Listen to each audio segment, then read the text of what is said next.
began our journey on the 13th of May and with lots of hopes from knowing what we had seen previously.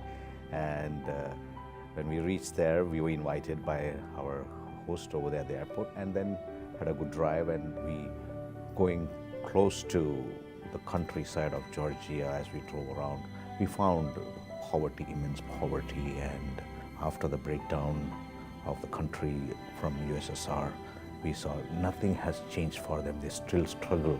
People living in containers. It's just like a box. Families living, husband and wife, elderly, or mother with children.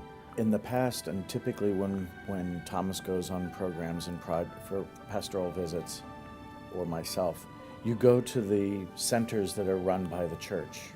You don't really see where they come from. What made this visit very different for us both was the fact that we spend time with people in their homes where they live. And they may have been homes, but they were not houses. I've seen cattle in the United States or in Canada live better than how these human beings who have an incredible legacy, an incredible patrimony, culturally, intellectually, architecturally. Regardless of that, they're living lives, yes, with dignity, but not dignified. They were very loving and hospitable, welcoming. The way they welcome us was with bread and salt. It was the first time for me, where you have, they bring before you the bread and salt, and you just take a small little piece of bread and dip into the salt, and you eat it. And that's the way they invite you. The hospitality is tremendous. Obviously, these people have nothing, but they're offering something, and you can't refuse because it's coming from their heart. They have pride, and that pride manifests itself in they're embarrassed by the situation. These are basically, they're very well-educated people who, through no fault of their own, live in horrible circumstances. Most of them are survivors of the earthquake, or they're children of survivors of people who didn't survive the earthquake. Their houses were destroyed, the government is non-existent, and the foreign help was misdirected or redirected from housing reconstruction to something else. And that's the reason why many of them live in the situations that they live. With regards to their faith, yes, they were very strong.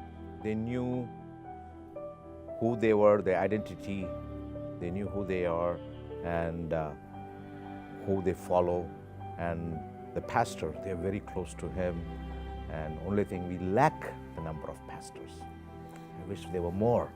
That's something that we are and have been trying to address to support the Catholic and the Christian churches in better educating and helping the formation of priests and religious for a country that, or a culture, churches that are among the oldest in the world.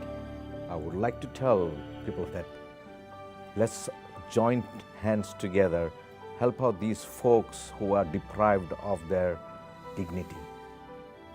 Let us bring them back, give them good living, give them good food.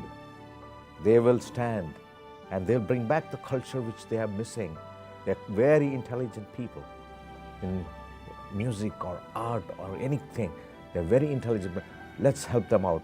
These are people who have survived genocide, centuries of occupation and warfare, and they've held on to the faith, and they've passed on that faith. It is a great opportunity for those of us here in the West to reach out and assist our older brothers and sisters in the faith, and to help, as Thomas said, lift them up out of their poverty. And together we're stronger. And I think that's what the gospel message is all about. It's about finding unity in diversity and working together for the greater glory of God.